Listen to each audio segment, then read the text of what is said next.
चलिए स्टार्ट करते हैं। सो लास्ट क्लास में हमने रेस्पिरेशन स्टार्ट किया था। कहाँ तक हुआ था? सेलुलर रेस्पिरेशन भी हो गया था और हम एक्सचेंज ऑफ गैसेस कर रहे थे ना, ब्रीदिंग। अलग अलग ऑर्गेनिज्म में हमने अलग अलग तरीका देखा था एक्सचेंज करने का गैस का, यानी कि O2 in and CO2 out. हमने देखा था लोअर ऑर्गेनिज्म अपने बॉडी से ही कर लेते हैं, सेल से ही कर लेते हैं, जो सिंगल यूनिसेलर ऑर्गेनिज्म है, क्योंकि उनकी पूरी बॉडी एनवायरमेंट के सीधा कांटेक्ट में होती है, एक्सपोज होती है, तो वो सीधा उसी से ही O2 CO2 का एक्सचेंज कर लेते हैं थ्रू डिफ्यूजन। हायर ऑर्गेनिज्म में आए थे तो एक स्किन रेस्पिरेशन था बाय एम्फीबियंस। फिर हमने देखा था एक गिल रेस्पिरेशन बाय फिश। फिर एक था हमारा tracheal respiration bye insects. Insects like cockroach, spider, उनमें ट्रैकियल रेस्पिरेशन होता है। और लास्ट हम आए थे लंग्स रेस्पिरेशन में, है ना। लंग्स रेस्पिरेशन हमने देखा था कि ह्यूमन बींग्स में और रेप्टाइल्स एंड हाँ, human beings comes under mammal and birds, इनमें क्या होते हैं? लंग्स होते हैं। और लंग्स भी दो पार्ट में डिवाइडेड है। एक तो पूरा ट्रैक होगा, respiratory tract, which starts from nostril and ends at bronchus. Trachea के बाद दो प्राइमरी ब्रोंकस निकल रहे थे जो अपने अपने रेस्पेक्टिव लंग्स में जा रहे थे। याद है यहां तक? ये पूरा ट्रैक हो गया, उसके बाद हमारा लंग्स आएगा। तो लंग्स स्टार्ट कर दिए थे क्या? हुआ तो नहीं था पूरा, कुछ लिखे थे उसमें, है ना। हाँ, उसका स्ट्रक्चर लिखना बचा है हमें, है ना। नेक्स्ट पैराग्राफ में लिखेंगे, lungs are conical shaped. Lungs are conical shaped. Lungs are conical, CONICAL, conical shaped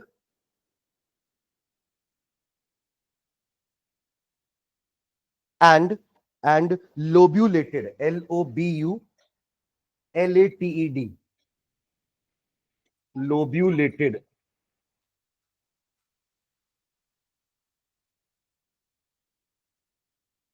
ठीक है, lobulated means consisting of lobes, जिसमें अपन वो सैक वगैरह को लोब बोल रहे हैं। ठीक है, full stop. Each lung is covered by a thin comma transparent, each lung is covered by a thin comma transparent and two layered sac. Thin है, comma transparent and two layered sac called pleura, PLEURA। ये lungs का outer covering है ना, दो layered का sac है, known as pleura, which protects the lung. Lung is covered by a thin comma transparent two layered sac called pleura, which protects the lung from mechanical injuries, from mechanical injuries। है ना, आपको chest में अगर लगी तो सीधा वो lungs में हिट नहीं होगा, बीच में वो प्लूरा लेयर है, तो वो कम डैमेज करेगा आपके लंग्स को, है ना, वो बचाएगा आपके लंग्स को, प्रोटेक्ट करेगा फ्रॉम मैकेनिकल इंजरीज। हाँ, करिए, which protects the lung from mechanical injuries and allows its frictionless movements, and allows its frictionless frictionless movements.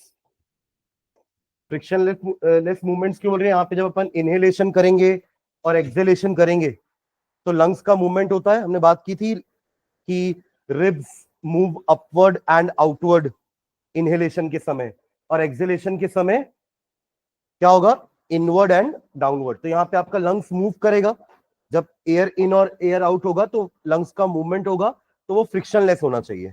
ठीक है, तो frictionless movements, full stop. Next time में लिख रहा हूं, inside the lung, inside the lung, inside the lung, inside the lung, हर एक lungs के अंदर, comma, a primary bronchus, a primary bronchus inside the lung, the primary bronchus divides and redivides, primary bronchus, BRONCHUS। हम इसकी बात कर रहे हैं ट्रैकिया के बाद, ये जो ट्रैकिया है उसके बाद यहां पे डिवीजन हुआ था। These are two primary bronchus each entering into its own lung. तो यहां पे जाने के बाद ये फर्दर डिवाइड होगा, रीडिवाइड होगा, उसी के बारे में लिख रहे हैं। It divides and redivides to form a network, to form a network, to form a network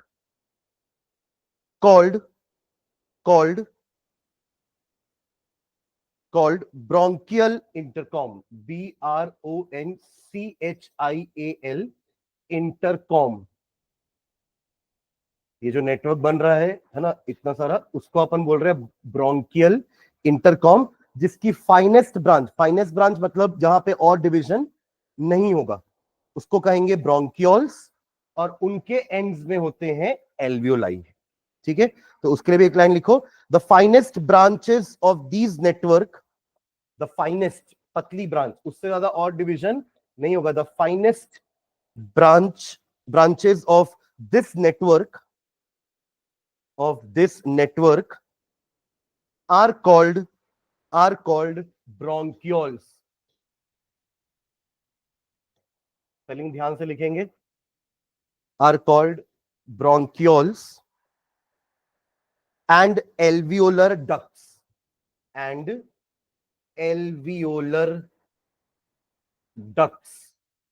जो जाकर के एल्वियोलाई में ओपन होंगे। डक्ट मतलब क्या होता है, एक तरह का पैसेज है ना, डक्टिंग बोलते हैं ना, जब हम सेंट्रलाइज कूलिंग करते हैं तो छत में बड़ा सा कूलर होता है और वहां से हर रूम में एक डक्ट जाता है, वो जाकर के उस रूम में ओपन होता है, तो उसको बोलते हैं सेंट्रलाइज कूलिंग, क्योंकि कूलिंग एक ही जगह है, कूलर एक जगह लगा हुआ है, बड़ा सा जंबो सा कूलर, पर उसका जो एयर आ रहा है वो अलग अलग जगह अपन डाइवर्ट कर रहे हैं। एक इस रूम में भेज रहे हैं उसको, तो एक डक्ट होता है, एल्यूमिनियम का पूरा ऐसा डक्ट बना रहता है, वहां से वो अलग अलग रूम में डक्टिंग जाती है। तो यहाँ भी क्या है, अलग अलग ब्रांचेस में ये ओपन अप हो रहा है, और ओपन किस में होगा, जाकर के एल्वियोलाई में। This alveolar duct opens in alveoli. ठीक है, तो फुल सवाल के लिखेंगे, each alveolar duct, each alveolar duct, DUCTS, each alveolar duct opens into an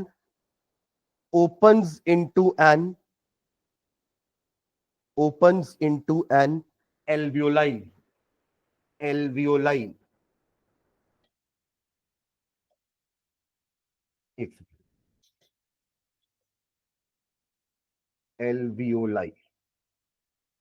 ठीक है, यही हमारा मेन पार्ट है बोलना चाहिए लंग्स का, बाकी तो पूरा पैसेज ही है। यहीं आने के बाद एयर का एक्सचेंज होता है, यानी oxygen is exchanged with carbon dioxide with blood capillaries. ठीक है, फुल स्टॉप, नेक्स्ट टाइम में लिखेंगे, alveoli of lungs are the sites of, alveoli of lungs are the sites of, sites जगह जहां पर एक्सचेंज हो रहा है, alveoli of lungs are the sites of respiration,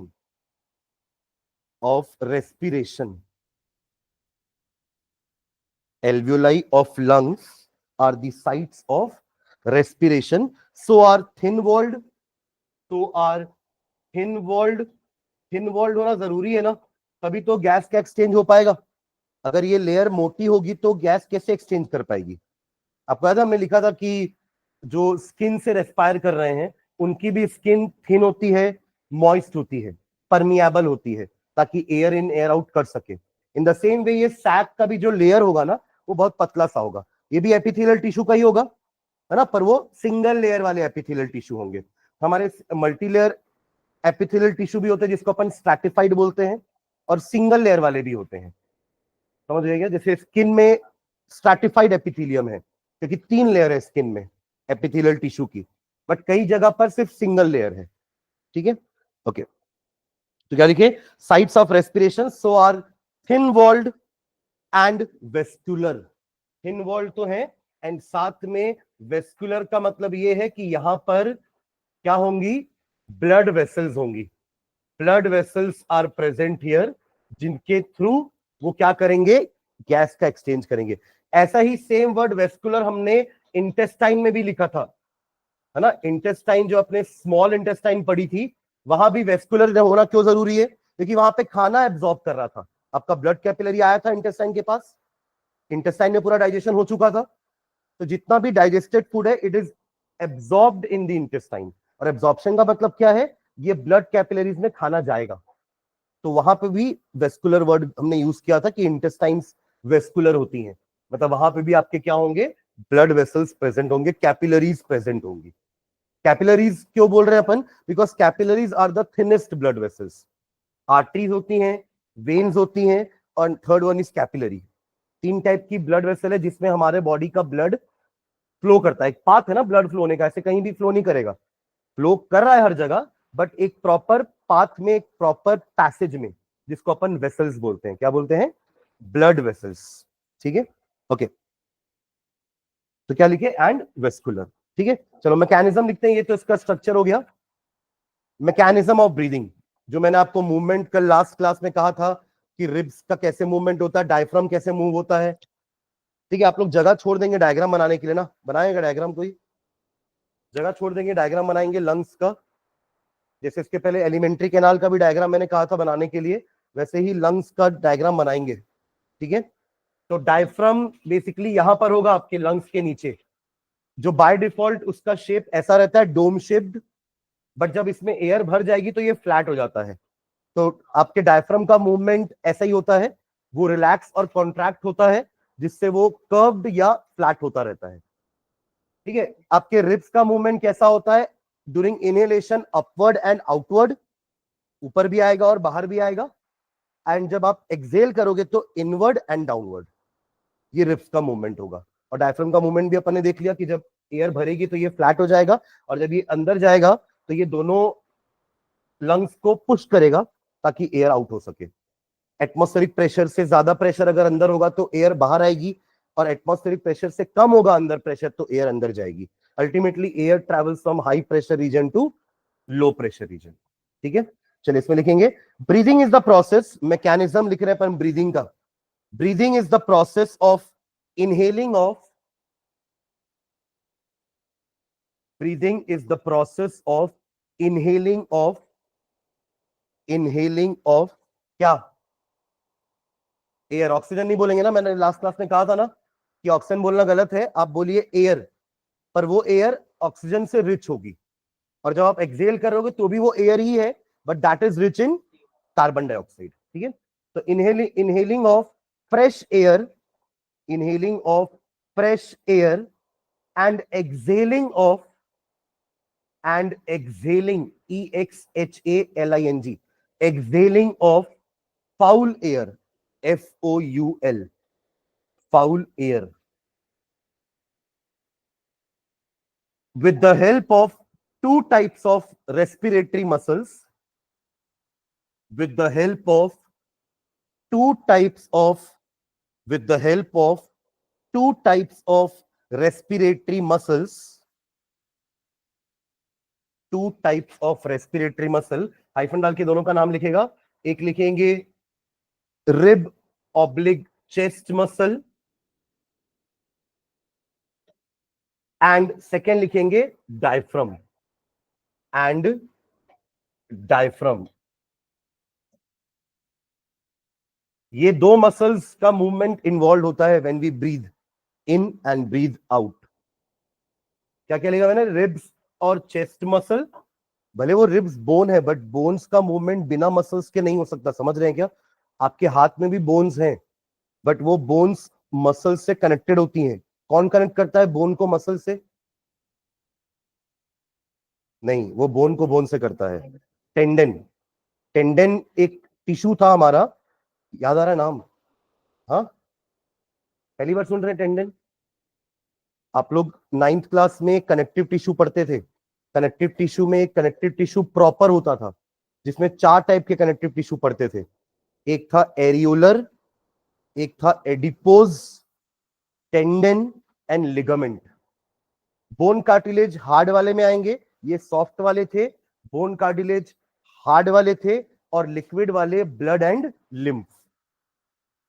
हाँ, क्या सपोर्टिव? नहीं, यही सब है। सपोर्टिव यही होगा ना, बोन हो गया। हार्ड मतलब अपन उनके मैट्रिक्स के हिसाब से उनको 3 पार्ट में डिवाइड करते थे। एक का हार्ड मैट्रिक्स है, बोन कार्टिलेज। एक का सॉफ्ट मैट्रिक्स है, एरियोलर, एडिपोज, टेंडन, लिगामेंट। और एक का लिक्विड वाला मैट्रिक्स है, ब्लड एंड लिम्फ। ये सभी आपके कनेक्टिव टिश्यू के टाइप्स होते थे। टोटल कितने? 2 2 4 और 4 8, 8 टाइप के पढ़ते थे हम, 3 कैटेगरी में डिवाइड करके, हार्ड, सॉफ्ट एंड लिक्विड। ठीक है। तो उसमें टेंडन का काम क्या था? वो मसल को बोन से जोड़ता था, ताकि मसल के कॉन्ट्रैक्ट और रिलैक्स होने पर आप बोन का मूवमेंट कर पाओगे। तो बिना मसल के बोन का मूवमेंट नहीं हो पाएगा। तभी अपन लिख रहे कि रिब्स और चेस्ट मसल्स, रिब्स में बोन्स तो है, but those bones move because of the contraction and relaxation of muscles. ठीक है, okay, full stop. It involves 2 steps. It involves 2 steps. 2 step होगा, पहले इनहेलेशन लिखते हैं, है ना, फिर एक्सेलेशन लिखते हैं। 2 स्टेप्स। फर्स्ट लिखेगा ए बी सी, ए और बी डाल के। ए लिखेंगे inhalation, inhalation, inhalation, also known as inspiration, inspiration,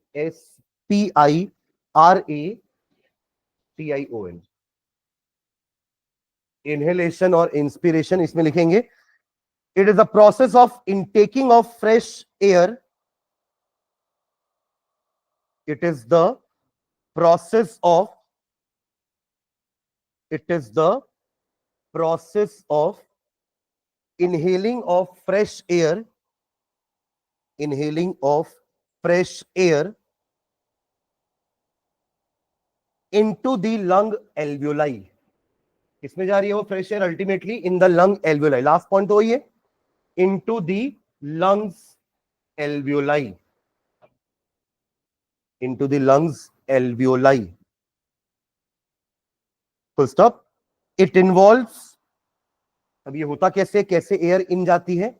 it involves contraction of, it involves contraction of, contraction of respiratory muscles, contraction of respiratory muscles, due to which, contraction of respiratory muscles, due to which, देखो एक contraction होता है, उसका opposite होता है relaxation. Diaphragm by default ऐसा रहता है, मतलब ये उसकी रिलैक्स्ड पोजीशन है। समझ रहे हैं क्या? ये उसकी क्या है? Relaxed position. तो जब ये कॉन्ट्रैक्ट होगा तो ये कैसे आता है? ये फ्लैट हो जाता है। समझ रहे हैं? ठीक है, तो क्या लिखिए? Respiratory muscles due to which, 1 number डाल करके लिखना क्या क्या हो रहा है। 1, diaphragm is lowered, diaphragm is lowered, diaphragm, diaphragm is lowered, और कैसा हो जाएगा? फ्लैट हो जाएगा, and becomes flat, and becomes flat. And second movement ribs का कैसा होगा? Ribs outward and upward. तो लिखेंगे ribs move, ribs, ribs move outward and upward, ऊपर और बाहर। जब एक्सेलेशन करेंगे तो ये उल्टा हो जाएगा दोनों मूवमेंट। डायफ्राम जो भी आपने लोअर्ड लिखा है वो कैसा हो जाएगा? ऊपर आ जाएगा, तो रेज हो जाएगा। और अभी बिकम फ्लैट है, तब हो जाएगा बिकम कर्व्ड। और रिब्स का क्या लिखेंगे? Inward and downward. ठीक है, ओके। नेक्स्ट लाइन में, due to these movements, due to these movement, कौन कौन से 2 मूवमेंट समझ में आ गए ना? डायफ्राम का नीचे फ्लैट हो जाना और रिब्स का ऊपर और बाहर आना। Due to these movements, due to these movement, thoracic cavity, हमारी जो चेस्ट कैविटी है, थोरैसिक कैविटी, इसका साइज बढ़ जाता है ना, बोलते ना छाती फूल जाती है, साइज बढ़ जाता है। Thoracic cavity increases in all direction, thoracic cavity, chest cavity भी लिख सकते हैं अपन चाहें तो, बट पता होना चाहिए कि थोरैसिक का मतलब क्या है ना? Chest cavity increases in all direction, increases in all direction, which causes which causes expansion of lungs, which causes expansion of lungs and decreases the air pressure, causes expansion of lungs and decreases the air pressure, decreases the air pressure inside the lungs, inside the lungs, then the atmospheric pressure, then the atmospheric pressure, then the atmospheric pressure. Full stop. यानी कि बाहर का pressure ज्यादा है, अंदर lungs में pressure कम हो चुका है, तो ये हाई प्रेशर से लो प्रेशर में एयर रश करेगी towards the nostril. Full stop. To equalize the pressure, ताकि दोनों अंदर और बाहर प्रेशर सेम हो जाए, to equalize the pressure, to equalize the pressure, to equalize the pressure, the fresh air rushes into the lungs. The fresh air rushes into the lungs. The fresh air rushes into the lungs. ये आपका पहला point हुआ, first step हुआ inhalation. Now B लिखेंगे exhalation. Exhalation. अब इसको आपने inspiration कहा था, तो उसको क्या बोलोगे? इन है ना, तो वो एग्जिट होने वाला है, तो हाँ लिख लीजिए एक्सपिरेशन. Expiration, EXPIRATION. और एक और नाम हो जाएगा आपका एक्सहेलेशन, EXHALATION. एक्सहेलेशन और एक्सपिरेशन. ठीक है, इनकी जगह एक्स आ जाएगा, एक्सपिरेशन, EXPIRATION, एक्सपिरेशन या फिर एक्सहेलेशन. ठीक है, इसको कैसे डिफाइन करेंगे? ऊपर क्या लिखा था आपने, पढ़ो एक बार इनहेलेशन का डेफिनेशन, कि it is the process of intaking of fresh atmospheric air, है ना. यहां अपन एक्सपेल करेंगे. ठीक है, तो लिख लो, it is the process of expelling, it is the process of, exhalation का डेफिनेशन लिख रहे हैं, it is the process of expelling, EXPELLING, expelling of. अब वहां फ्रेश एयर गई थी, यहां पे फाउल एयर बाहर, of foul air, of foul air वहां गया था इनटू द एल्वियोलाई, यहां जाएगा बॉडी से बाहर, out of body, foul air out of body. ठीक है, फिर वहां क्या लिखे थे ऊपर, वहां पे कॉन्ट्रैक्शन हो रहा था रेस्पिरेटरी मसल का, यहां पे रेस्पिरेटरी मसल्स रिलैक्स करेंगे, कॉन्ट्रैक्ट रिलैक्स. तो लिख लो, it involves relaxation of respiratory muscles. Just opposite लिख रहे हैं ऊपर का, देखिए वो ऑपोजिट प्रोसेस है ना. एयर इन का ऑपोजिट क्या होगा? Air out. तो एवरीथिंग विल गो ऑपोजिट. क्या लिखे? It involves relaxation of respiratory muscles. वहां लिखे थे it involves contraction of respiratory muscle, यहां पे लिख रहे हैं it involves relaxation of respiratory muscles, due to which. अब वो दो मूवमेंट वहां क्या लिखे थे, उसका जस्ट ऑपोजिट लिखेंगे. क्या था पहले वहां का, पढ़िए. डायफ्राम लोअर हो गया था और फ्लैट हो गया था, समझ रहे हैं. यहां क्या हो जाएगा, डायफ्राम रेज हो जाएगा. अब लोअर का ऑपोजिट क्या होगा? रेज्ड. एंड जो फ्लैट हो गया था वो अब डोम जैसा हो जाएगा, DOME, डोम शेप. कर्व भी लिख सकते हैं या डोम भी चलेगा, डोम जैसे होता है ना.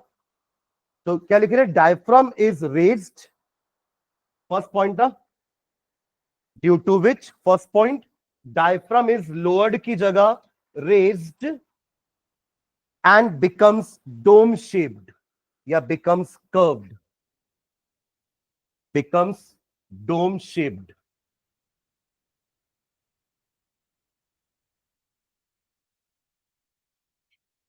becomes dome shaped. And second point क्या होगा? रिब्स का मूवमेंट क्या लिखा था अपन ने? रिब्स आउटवर्ड एंड अपवर्ड, तो अब हो जाएगा इनवर्ड एंड डाउनवर्ड. लिख लो, ribs move inward and downward, ribs move inward and downward. अब पिछले केस में रिब्स के बाहर और ऊपर आने से और डायफ्राम के नीचे जाने से, आप समझ रहे हो मैं क्या बोल रहा हूं? रिब्स बाहर आ रहा था, ऊपर आ रहा था, डायफ्राम नीचे जा रहा था, तो लंग्स या चेस्ट कैविटी बढ़ रही थी, तो लंग्स एक्सपैंड हुए थे। अब लंग्स क्या होंगे? नीचे से उनको धक्का मिल रहा है।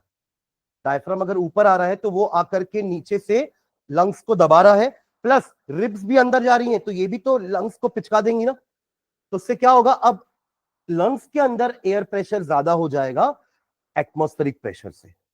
एटमॉस्फेरिक प्रेशर तो कांस्टेंट है ना, ठीक है। अंदर ही ये मूवमेंट के कारण ना प्रेशर कम, प्रेशर ज्यादा हो रहा है। तो प्रेशर ज्यादा तो इनहेलेशन, प्रेशर कम तो इनहेलेशन, और प्रेशर ज्यादा तो एक्सहेलेशन। समझ रहे हैं क्या? तो अब यहां वहां पे क्या लिखे थे? देखो, ये दोनों मूवमेंट के बाद क्या हुआ था? Due to these movements thoracic cavity increases in all direction लिखे थे, तो अब क्या लिखोगे? डिक्रीजेस, क्योंकि ये नीचे से भी छोटा कर रहा है थोरैसिक कैविटी को, और रिब्स दबा करके थोरैसिक कैविटी को छोटा कर रहा है।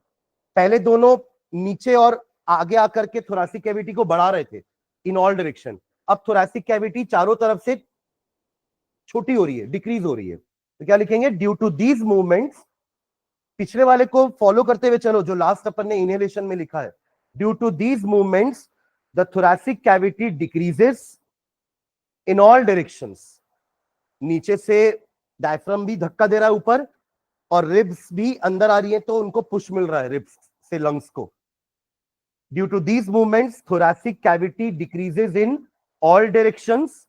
वहां क्या लिखे थे? जिससे लंग्स एक्सपैंड हो गए थे, यहां लंग्स कंप्रेस हो जाएंगे। एक्सपेंशन का ऑपोजिट क्या होता है? Compression, which compresses the lungs, which compresses the lungs, which compresses the lungs. फिर क्या हुआ था पिछले बार में? उससे एयर प्रेशर अंदर डिक्रीज हो गया था एटमॉस्फेरिक प्रेशर से। अब क्या होगा? एयर प्रेशर अंदर बढ़ जाएगा एटमॉस्फेरिक प्रेशर से, and the air will rush out. तो last line, this increases the pressure, this increases the pressure, this increases the pressure inside the lungs, this increases the pressure inside the lungs,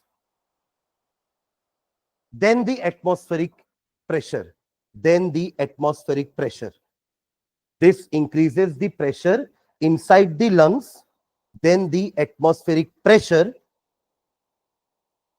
full stop. To equalize this pressure, to equalize the pressure, to equalize the pressure,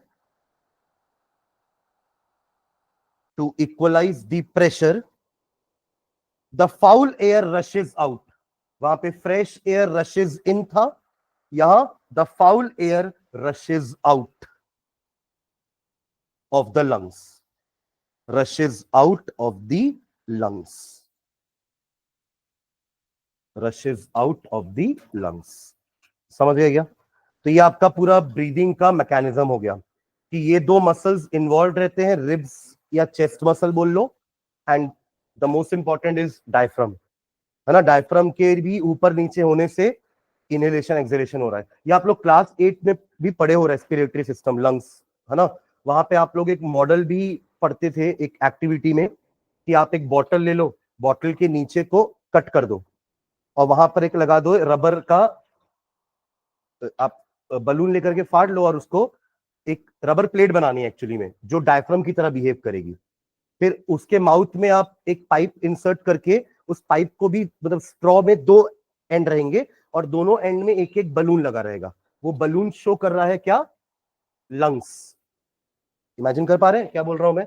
ऐसा कुछ model था। जैसे ये bottle का आपका opening है, और ये बॉटल का नीचे वाला पार्ट हो गया, तो अपन को बॉटल को कट करना है, और यहां पे एक रबर का प्लेट लगा देंगे, है ना।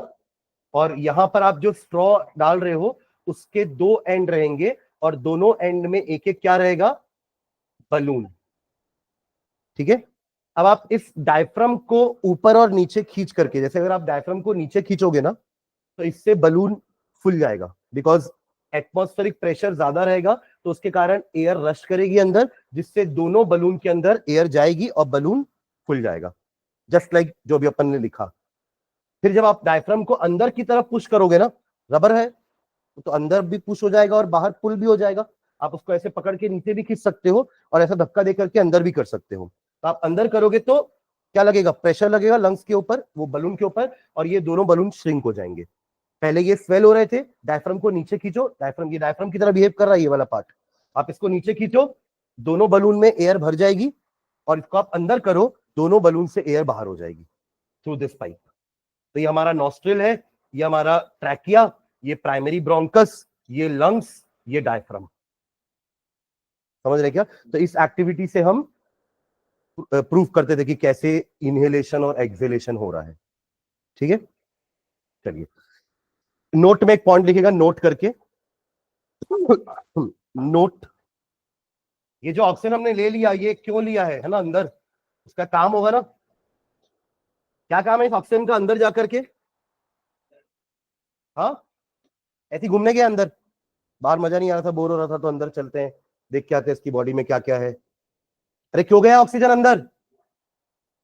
क्या ब्लड, ब्लड घुमा रहा है उसको अंदर कि चल रोलर कोस्टर कराता तेरे को अंदर। अरे क्यों गया भाई ऑक्सीजन अंदर, क्या काम है उसका अंदर? हाँ, अपना वो cellular respiration. The food breaks down in the presence of this oxygen in mitochondria. भूल गए क्या? सबसे पहले यही पढ़े थे ना, सेलुलर रेस्पिरेशन। ये ऑक्सीजन अंदर घूमने नहीं गया है, ये जाएगा सेल के पास, और सेल में फूड का, ग्लूकोज का ब्रेक डाउन करके कार्बन डाइऑक्साइड बनाएगा, वाटर बनाएगा, and energy in the form of ATP. यही तो वो कार्बन डाइऑक्साइड है जो ब्लड के साथ वापस जाएगा और एक्सेल हो रहा है। ये कार्बन डाइऑक्साइड कैसे जाएगा? जो ब्लड आएगा ना O2 देने के लिए, वो कार्बन डाइऑक्साइड लेके जाएगा, और फिर लेके कहां जाएगा? वापस लंग्स के पास, और लंग्स उसको एक्सेल करेगा और बदले में वापस से ऑक्सीजन दे देगा उसको। तो हर बार एक्सचेंज होता है, तभी तो अपन हर जगह लिख रहे हैं एक्सचेंज।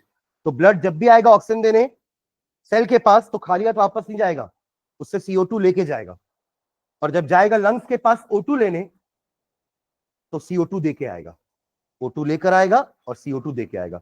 दोनों केस में डिफ्यूजन प्रोसेस हो रहा है, और एयर का या ऑक्सीजन का एक्सचेंज हो रहा है कार्बन डाइऑक्साइड के साथ। और इसमें कौन हेल्प करता है? ब्लड का पिगमेंट नोन एज हीमोग्लोबिन। हमारे ब्लड में है ना red colour pigment, iron containing pigment called haemoglobin, जो इस ऑक्सीजन को कैरी करके लेके जाता है और कार्बन डाइऑक्साइड को कैरी करके लेके आता है। ठीक है, तो नोट में वही लिखना है, नीचे लिखना, during the exchange of gases, during the exchange of gases, during the exchange of gases at alveoli, comma, alveoli में होता है गैस का एक्सचेंज, अगर मैं लंग्स की बात करूं तो, comma, the oxygen enters the blood, the oxygen enters the blood, the oxygen enters the blood. सुनेगा यहां पे, हमारे बॉडी में ब्लड दो टाइप का है, एक ऑक्सीजनेटेड और एक डीऑक्सीजनेटेड। ये जब ब्लड लंग्स के पास आया ना, और ब्लड को ऑक्सीजन मिला, तो ब्लड बन गया ऑक्सीजनेटेड। लेकिन ब्लड से कार्बन डाइऑक्साइड चला गया, तो उसका जो भी डीऑक्सीजनेटेड ब्लड था वो चला गया, और ऑक्सीजन ऐड हो गया, तो वो कहलाएगा ऑक्सीजनेटेड ब्लड। ठीक है, तो क्या लिखे? The oxygen enters the blood which becomes oxygenated, which becomes oxygenated, which becomes oxygenated, full stop. The oxygen combines with hemoglobin, the oxygen combines with hemoglobin, spelling HAEMO, hemoglobin। इसी के कारण है जो ब्लड हमारा रेड कलर का दिखता है ना, it is present in RBC, red blood cells के अंदर ये आयरन कंटेनिंग पिगमेंट होता है, आयरन होता है इसमें, Fe, आयरन है ना, जो आपके ब्लड को रेड कलर दे रहा है। दैट इज हमने बात की थी ना कल की, इंसेक्ट्स का ब्लड रेड नहीं होता, उनमें ये हीमोग्लोबिन नहीं होता। ठीक है,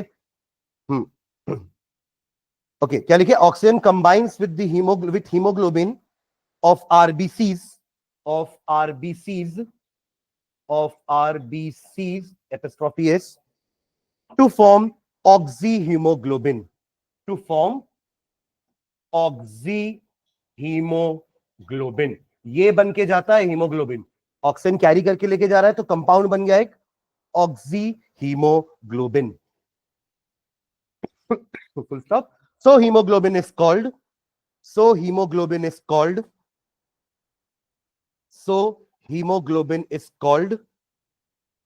respiratory pigment. Respiratory pigment. ठीक है, ये नोट का फर्स्ट पॉइंट हुआ. एक लास्ट पॉइंट लिखेंगे नोट का, लिखो नोट में ही. एल्वियोलाई का स्ट्रक्चर बता रहा हूं मैं आपको कैसा रहता है. एल्वियोलाई के बारे में लिखेंगे, नीचे लिखना. There are about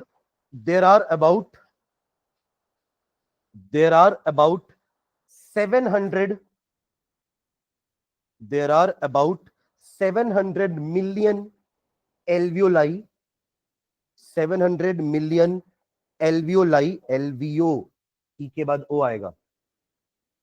एलवीओ वीईओ. कितने बार लिखे पीछे एल्वियोलाई, एल्वियोलर डक्ट. क्या लिखे? There are about 700 million alveoli in both the lungs of men. In both the lungs of men. In both the lungs of men. Full stop. These provide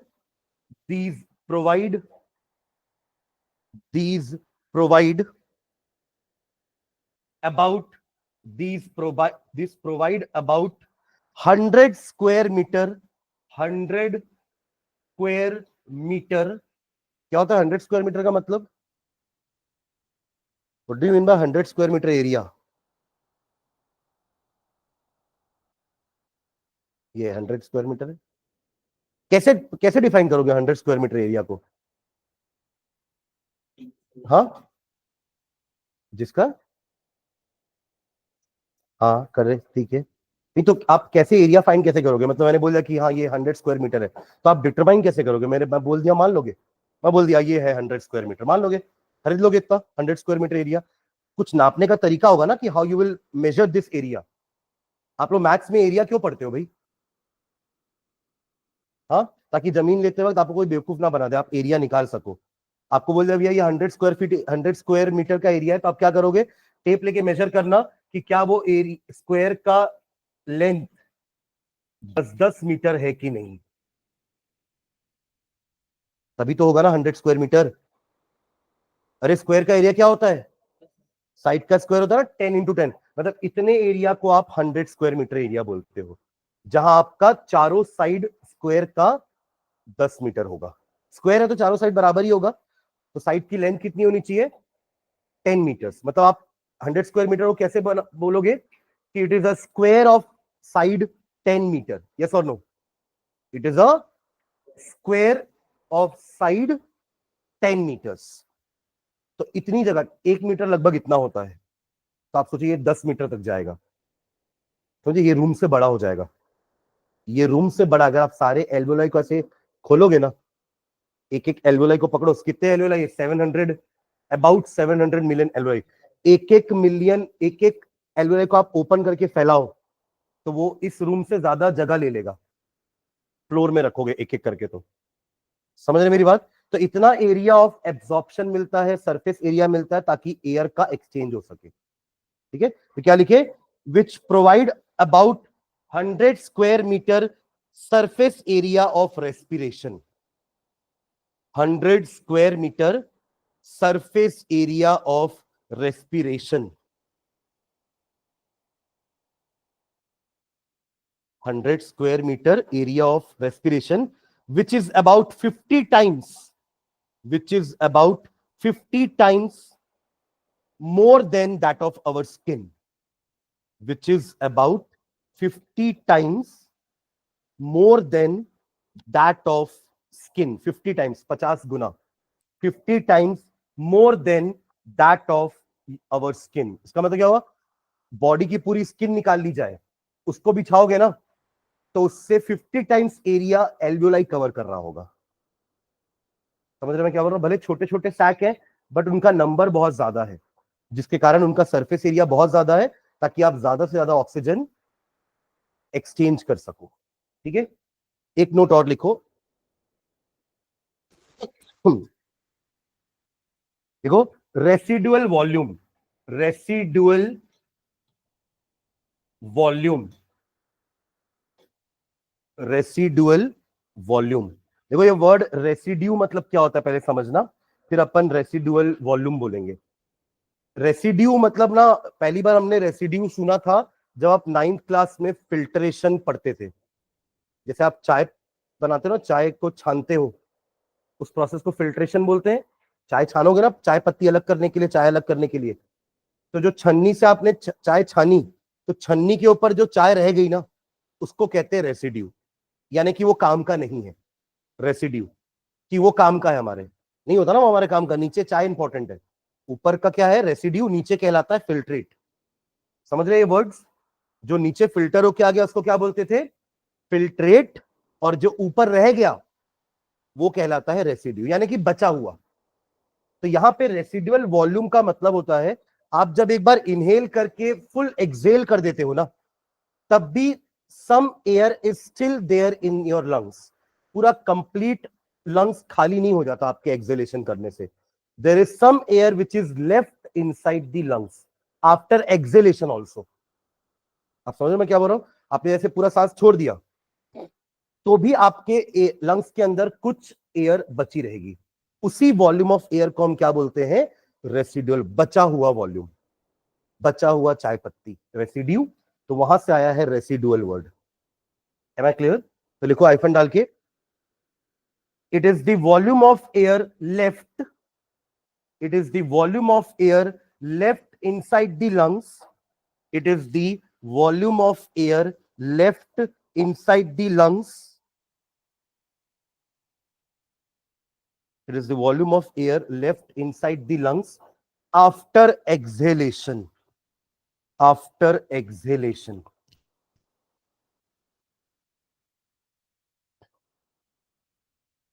ठीक है, अब यहां भी कुछ एक्टिविटीज होती है, जैसे हमने फोटोसिंथेसिस के बाद कुछ एक्टिविटीज लिखी थी, आपको याद है? प्रूफ कर रहे थे कि chlorophyll is necessary for photosynthesis, sunlight is necessary for photosynthesis, carbon dioxide is necessary for photosynthesis, right? यहां पे भी एक एक्टिविटी है टू प्रूव कि जो एयर हम आउट कर रहे हैं that is rich in carbon dioxide. सुन रहे मैं क्या बोल रहा हूं? The air which is expelled out is rich in carbon dioxide. उसके लिए बहुत सिंपल सा टेस्ट है, हम केमिस्ट्री में भी वो टेस्ट करते थे। कैसे पहचानते थे कार्बन डाइऑक्साइड टेस्ट गैस को, जेसिका? कार्बन डाइऑक्साइड गैस का टेस्टिंग कैसे करोगे कि ये जो गैस है कार्बन डाइऑक्साइड ही है? How you will test it? Anyone? पढ़े हम, लिखे भी हैं कॉपी में। वो तो एब्जॉर्ब कर लेता है, वो अलग चीज है। और हाँ, मिल्की वाला, थोड़ा जोर से बोलो। क्या है? When the carbon dioxide gas is pass through lime water, the lime water turns milky, है ना? ये हमारा रिएक्शन होता था। ये लाइम वाटर है, lime water is calcium hydroxide, और इसमें आपका कार्बन डाइऑक्साइड पास होगा तो बनेगा कैल्शियम कार्बोनेट प्लस H2O। ये होता था आपका lime water, lime water turning milky. इसको मैंने बहुत अच्छा एग्जांपल देके समझाया भी था कि हमारे घरों में जब व्हाइट वॉश होता है, इसको याद आ रहा है एग्जांपल? जैसे कि एग्जांपल भी याद नहीं आ रहा है? व्हाइट वॉश करते हैं जब घर में, तो एक्चुअली हम यही कर रहे हैं घर में, व्हाइट वॉश, चूना, चूना को पानी मिला के चूना पानी, अब वो चूना पानी को पोत रहे हैं घर में। तो जिस दिन आपने पोताई करी है, व्हाइट वॉश किया है घर का, तो उस दिन शाइन नहीं करता हर वॉल, बट जैसे जैसे आसपास का कार्बन डाइऑक्साइड उस वॉल से जाकर के रिएक्ट करता है, तब मिल्कीनेस यानी कि शाइनिंग आनी चालू होती है। और शाइनिंग किसके कारण आती है? कैल्शियम कार्बोनेट के कारण। The milkiness is because of calcium carbonate. फिर से ध्यान देना, लाइम वाटर, एक freshly prepared lime water, freshly prepared क्यों बोल रहा हूं? क्योंकि पहले से बनाया हुआ रखोगे ना, तो हो सकता है वो पहले ही मिल्की हो गया होगा। क्योंकि आसपास तो कार्बन डाइऑक्साइड है, तो हो सकता है वो लाइम वाटर पहले से पड़ा होगा, कभी कांटेक्ट में आ गया होगा कार्बन डाइऑक्साइड के, तो पहले से ही मिल्की हो गया होगा, इसलिए तुरंत बनाओ, तुरंत पास कराओ कार्बन डाइऑक्साइड से, इसलिए वो फ्रेशली प्रिपेयर्ड लाइम वाटर. तो when this freshly prepared lime water is passed through carbon dioxide, या carbon dioxide is pass through freshly prepared lime water, the lime water turns milky. वरना lime water clear solution होता है, clear, पर जैसे ही carbon dioxide उससे पास करेगा, वो उस लाइम वाटर को मिल्कीनेस दे देगा. मिल्कीनेस तो समझते हो ना, मिल्क, दूध है ना, उससे वो व्हाइटिश हो जाएगा. जो अभी क्लियर था पानी जैसा, है ना, वो कैसा हो जाएगा, व्हाइटिश हो जाएगा, शाइनिंग हो जाएगा. समझ रहे हैं क्या? This is the test of carbon dioxide gas. देखो, जिन गैसेस का कलर, स्मेल या टेस्ट नहीं होता है, उसको आप ऐसे ही रिएक्शन से टेस्ट करते हो कि ये गैस वही है कि नहीं है. आप समझ रहे हो मैं क्या बोल रहा हूं? जैसे हमने एक गैस के बारे में और पढ़ा है, नाइट्रोजन डाइऑक्साइड गैस, वो ब्राउन कलर की होती है, एक रिएक्शन में बनती थी, याद है आपको? हम लेड नाइट्रेट को केमिस्ट्री में जब हम डिकम्पोजिशन रिएक्शन पढ़ रहे थे, तो हमने लेड नाइट्रेट को हीट किया था, इससे आपको मिला था lead oxide plus nitrogen dioxide की ब्राउन कलर की गैस. तो गैस ब्राउन कलर की निकलेगी तो समझ जाना कौन सी गैस है, नाइट्रोजन डाइऑक्साइड. कौन सी गैस है? बट कुछ गैसेस ऐसी होती है जैसे कि ऑक्सीजन गैस, हाइड्रोजन गैस, और अभी जो अपन बात कर रहे थे कार्बन डाइऑक्साइड, ये सभी दिखने में कलरलेस है, दिखेगी नहीं. यहां दिख रही है कि आपको ऑक्सीजन गैस ना कार्बन डाइऑक्साइड? तो दिखने में कलरलेस है, स्मेल भी नहीं है इसकी कुछ, तो ओडरलेस भी है, ओडर मतलब स्मेल, और ना उसका कुछ टेस्ट है कि आप टेस्ट करके पहचान दो कि हाँ ये गैस कार्बन डाइऑक्साइड है. तो इनका ना कलर है, ना टेस्ट है, ना स्मेल है. जैसे एक एक होती है जिसका स्मेल होता है H2S. किसके जैसा स्मेल होता है इसका, जल्दी बताओ. सब आगे पार्ट पीछे सा पार्ट हो रहा है.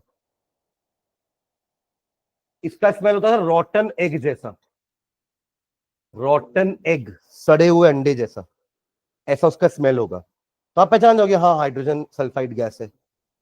समझ रहे हैं क्या? तो कुछ की स्मेल होती है, कुछ की स्मेल नहीं होती है. तो उसके लिए हम कुछ इस टाइप के टेस्ट करके पता करते हैं कि वो गैस कार्बन डाइऑक्साइड ही है. मतलब ऐसा काम मिल्कीनेस सिर्फ यही गैस करेगी. O2 पास कराओगे ना तो नहीं करेगा मिल्की, H2 गैस पास कराओगे तो मिल्कीनेस नहीं आएगा. वो किससे आएगा? सिर्फ CO2 से. तो ये हो जाएगा उसका टेस्ट. M I clear? चलिए, हाँ हो गया नोट. लिख लिया रेसिडुअल एयर, पूरा डेफिनेशन लिख लिया ना. It is the volume of air left inside the lungs after exhalation. ठीक है, चलो नेक्स्ट आते हैं third, third life process, transportation.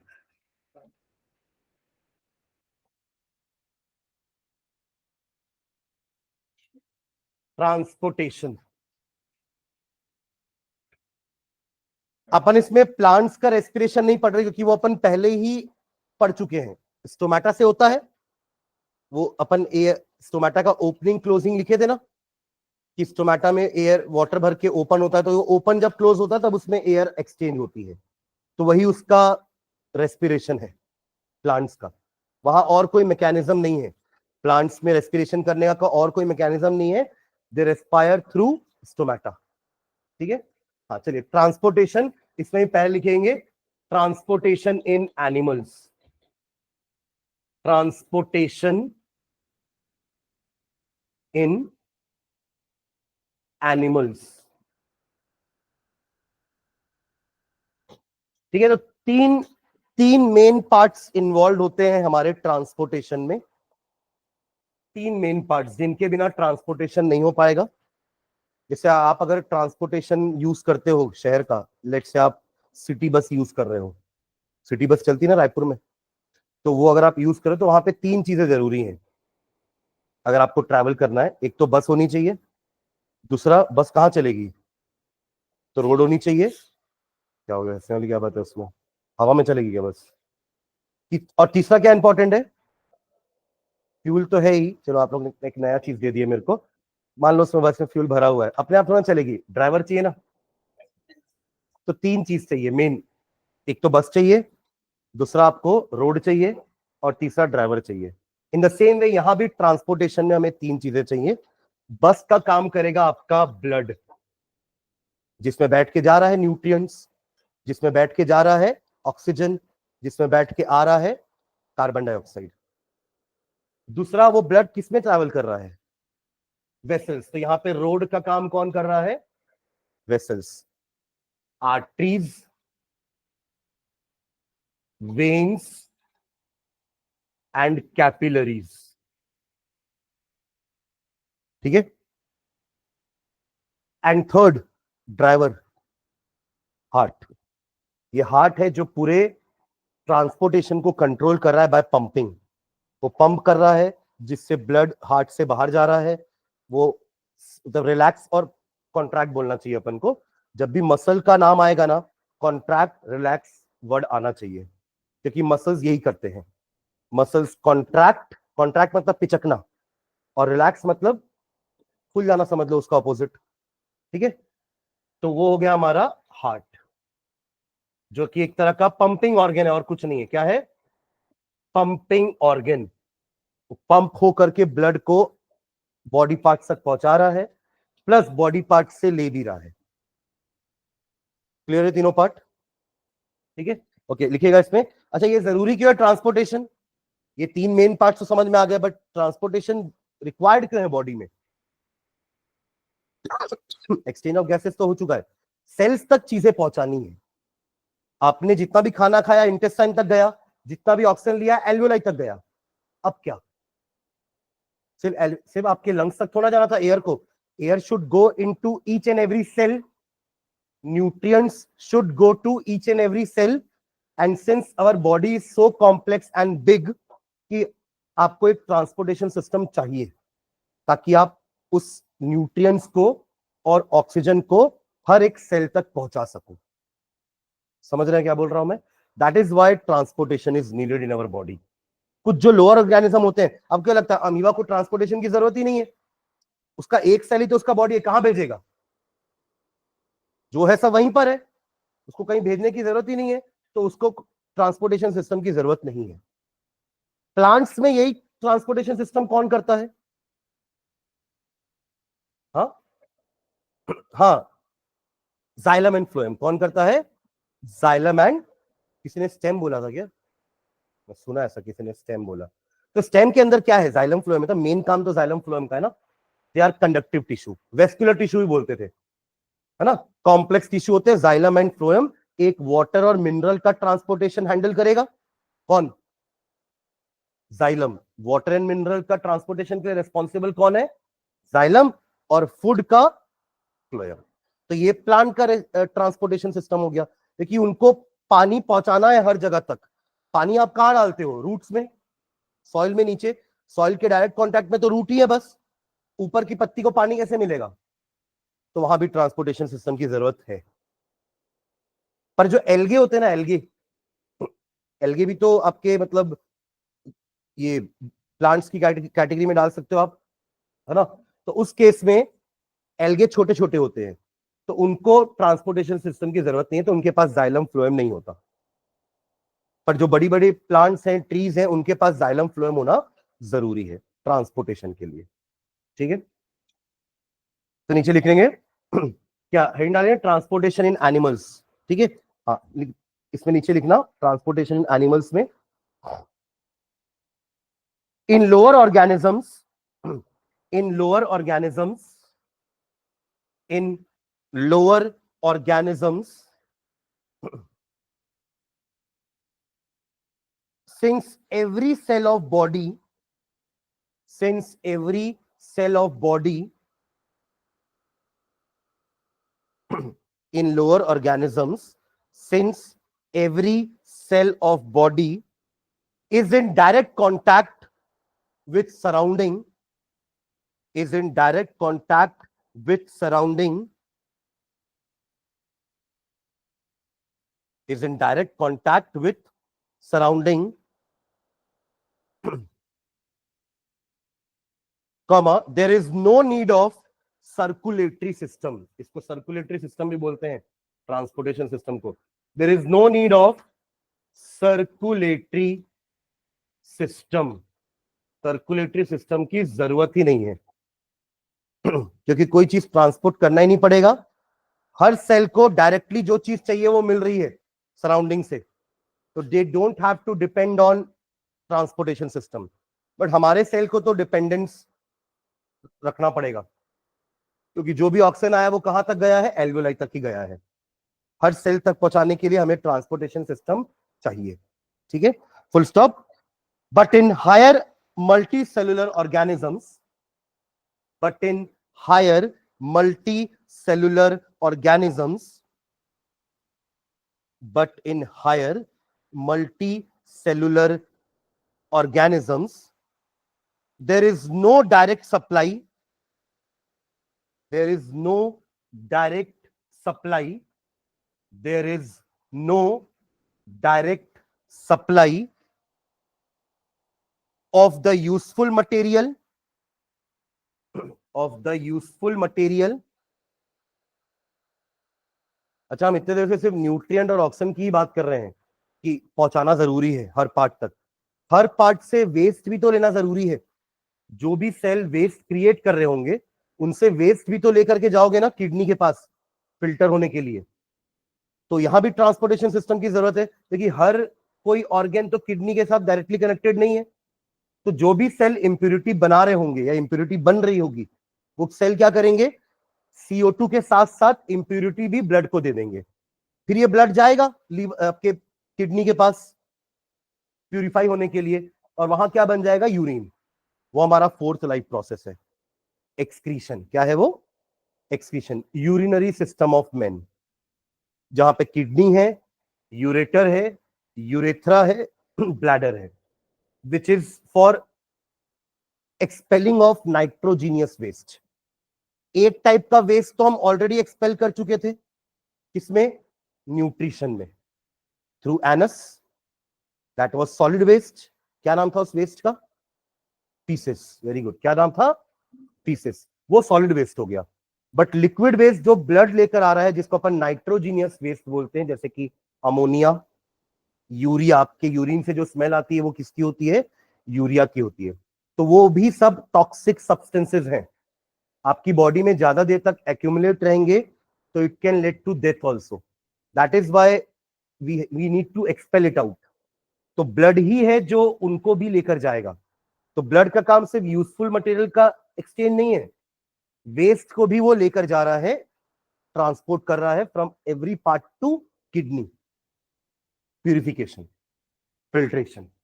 ठीक है, ओके. लिखिए, there is no direct supply of the useful material, useful material, and no removal of waste, and no removal of waste from the body cells. कोई direct supply नहीं है दोनों के लिए, useful material के लिए भी and no removal of waste from the body cells, and no removal of waste from the body cells.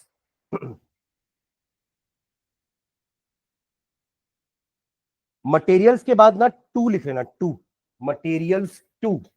अब सेंटेंस कंप्लीट होगा, पढ़ के देखना एक बार सेंटेंस क्या बोल रहा है. There is no direct supply of the useful materials to body cells, या no removal of waste from body cell. एक में हमने टू लिखा और एक में हमने फ्रॉम लिखा है. रीड करो लाइन. बॉडी सेल्स तक यूजफुल मटेरियल पहुंचाना है तो वहां हम टू द बॉडी सेल बोलेंगे, और अगर बॉडी सेल से आपको क्या वेस्ट रिमूव करना है तो फ्रॉम दी, क्या बोले, रुको वापस एक बार रिपीट कर रहा हूं. There is no direct supply of the useful materials to and no removal of waste from. To and from किससे, बॉडी सेल से. बॉडी सेल सिर्फ यूजफुल मटेरियल लेने के लिए थोड़ी ना है, मेटाबॉलिक एक्टिविटी करने के बाद कुछ वेस्ट जनरेट हो रहे होंगे तो वो भी तो देगा बॉडी सेल. बॉडी सेल ने यूजफुल मटेरियल तो ले लिया, बट प्रोसेस करने पर जो भी गंदगी हुई उस गंदगी को भी तो देगा ना वापस ब्लड के पास. तो दोनों होगा, useful material to the body cell and waste from the body cell. कौन लेके जाएगा, ब्लड. ओके, नेक्स्ट लाइन डालना. नेक्स्ट लाइन में लिखेंगे कंपोनेंट्स ऑफ अच्छा सॉरी, अपन उसको कंप्लीट ही नहीं किया लाइन को, बॉडी सेल्स के बाद so there is a need of so there is a need of internal transport system. So there is a need of internal transport system called circulatory system. So there is a need of internal transport system called circulatory system. ये paragraph में हमने क्या लिखा है कि lower organism को जरूरत नहीं है सर्कुलेटरी सिस्टम की, but higher organism like us we need circulatory system, because हमारे बॉडी के हर सेल डायरेक्ट कांटेक्ट में नहीं है जिनको डायरेक्ट सप्लाई मिल सके अच्छे मटेरियल की, या डायरेक्टली रिमूव हो सके टॉक्सिक मटेरियल। तो हमें हर के लिए ब्लड की जरूरत है, एक सर्कुलेटरी सिस्टम की जरूरत है। ठीक है, जैसे अब इतना बड़ा शहर है तो कचरा गाड़ी हर गली में जा रही है ना कचरा लेने के लिए। आप लोग थोड़ा जाते हो डंप यार्ड कि हर घर से जा रहे हैं डंप यार्ड में कचरा डालने के लिए, आपके घर में आ रही है कचरा गाड़ी, तो वो ट्रांसपोर्टेशन सिस्टम ही तो हो गया ना आपके शहर का, कि जो आपके घर आ रही है वेस्ट कलेक्ट करने के लिए। और आजकल तो यूजफुल मटेरियल के लिए भी ब्लिंकिट आ गए हैं, ब्लिंकिट वाले लोग आ गए ना आपके घर में, स्विगी इंस्टामार्ट वाले भी आ गए हैं, यूजफुल मटेरियल भी देके जा रहे हैं, और सुबह कचरा गाड़ी आ रही है वो वेस्ट भी लेके जा रही है। तो यही काम ब्लड भी कर रहा है आपकी बॉडी में, यूजफुल मटेरियल भी दे रहा है जाके सेल को, न्यूट्रिएंट्स भी लो, ऑक्सीजन भी लो, फिर बाद में आऊंगा वेस्ट भी दे देगा। आज देखे जा रहा हूँ, ये स्विगी इंस्टामार्ट वाले आए देखे गए, अब खाना बनाए, जो भी वेस्ट जनरेट हुआ कल आऊंगा कचरा दे देना। बस यही काम आपके शहर में भी हो रहा है, आपकी बॉडी में भी हो रहा है, पर वो कौन कर रहा है? Blood. Useful material to the cells and waste from the cells, लेना देना। समझ रहे हैं क्या? ठीक है, चलो तो हेडिंग क्या डाले? Components of blood circulatory system of man. Components of blood circulatory system of man. 3 component बताए थे मैंने, कौन कौन से? एक ब्लड, दूसरा ब्लड वेसल्स, एंड तीसरा हार्ट। तो हाइफन डाल के लिखना, it consist of 3 components, it consist of 3 components, it consist of 3 components, it consist of 3 components. First लिखेंगे, first blood, second blood vessels, VESSELS। ये वेसल का नाम हमने जाइलम में भी सुना था आपको अगर याद हो तो। जाइलम कॉम्प्लेक्स टिश्यू क्यों कहलाता था? कॉम्प्लेक्स टिश्यू क्या होते हैं पहले तो ये पूछू ना, वो क्यों कहलाता था वो तो बाद का क्वेश्चन हो जाएगा। कॉम्प्लेक्स टिश्यू का मतलब क्या होता है? Simple tissue, complex tissue plant tissue में पढ़ते थे हम। ऐसे टिश्यूज जो एक जैसे सेल से मिलके बने हैं। टिश्यू है तो सेल तो कॉम्बिनेशन होगा ना। टिश्यू क्या होता है? Combination of cells. तो अगर वो सेल सारे एक जैसे हैं तो सिंपल टिश्यू, जैसे कि पैरेन्काइमा, कॉलेनकाइमा, स्टेरेन्काइमा, ये सब सिंपल टिश्यू होते थे। अब जाइलम फ्लोएम कॉम्प्लेक्स टिश्यू, क्योंकि ये भी नंबर ऑफ सेल से बने हैं पर वो सेल अलग अलग टाइप के हैं। जैसे जाइलम 4 टाइप के सेल से बना होता है। एक तो वेसल, ये वेसल हम वहां सुने थे पहली बार, वेसल। फिर एक था ट्रैकिड्स, फिर जाइलम का खुद का पैरेन्काइमा होता था और जाइलम का खुद का स्क्लेरेन्काइमा होता था। ऐसी फ्लोएम भी 4 सेल से बना था। याद, अब याद बता रहा हूं, नेक्स्ट क्लास में पूछूंगा, क्योंकि अपन प्लांट का ट्रांसपोर्टेशन सिस्टम पढ़ेंगे नेक्स्ट टू नेक्स्ट क्लास में। एक क्लास पूरा ट्रांसपोर्टेशन सिस्टम मेन का पढ़ने में लगेगा हमको, एक क्या दो क्लास लगेगा। ठीक है, हाँ। फ्लोएम के 4 सेल्स क्या क्या क्या नाम थे? एक सीव ट्यूब, जैसे मेन इसका वेसल था ना, वैसे ही फ्लोएम का मेन क्या होता है? Sieve tube cells. फिर इसका सेकेंडरी था ट्रैकिड्स, इनका सेकेंडरी होता है कंपेनियन सेल्स, कंपेनियन सेल्स। बाकी इसका खुद का पैरेन्काइमा, फ्लोएम पैरेन्काइमा, और इसका खुद का स्क्लेरेन्काइमा, फ्लोएम स्क्लेरेन्काइमा। स्क्लेरेन्काइमा को हम फाइबर्स भी बोलते थे, तो फ्लोएम फाइबर पढ़ा होगा शायद आपने, तो वो फ्लोएम स्क्लेरेन्काइमा बोलो या फ्लोएम फाइबर बोलो, एक ही मतलब है। समझ रहे हैं क्या? तो complex tissue are the tissues which are made up of different types of cells. whereas simple tissues are the one which are made up of same type of cells. Shape में, साइज में वो सारे sales एक जैसे होंगे, जबकि यहाँ पे वेसल का शेप, ट्रैकेट्स का शेप, सबका शेप अलग अलग होता है, सबका फंक्शन भी अलग अलग है। वेसल का फंक्शन अलग है, ट्रैकेट्स का फंक्शन अलग है, पैरेन्काइमा का फंक्शन अलग है और स्क्लेरेन्काइमा का फंक्शन अलग है, जबकि सारे के सारे सेल एक ही टिश्यू के पार्ट है, जाइलम, पर सबका फंक्शन अलग अलग है। तो इस टाइप के टिश्यू को हम क्या बोलते हैं? Complex tissue. ठीक है, लिखिए तीनों नाम। ठीक है, तो मेन हेडिंग डाल के छोड़ दो, नेक्स्ट क्लास में अपन ब्लड से स्टार्ट करेंगे। ब्लड हेडिंग डाल के छोड़ देंगे, will start with blood in the next class. पहले पूरा ब्लड के बारे में पढ़ेंगे जो अपन 9th क्लास में ही पढ़े हैं। आरबीसी होता है, डब्ल्यूबीसी होता है, प्लेटलेट्स होता है, फिर ब्लड वेसल के बारे में पढ़ेंगे एंड देन हार्ट। ठीक है, चलिए थैंक यू। नेक्स्ट क्लास में जो फॉर्म लेकर नहीं आया ना, मेरे को नेक्स्ट क्लास में चाहिए, बता रहा हूं।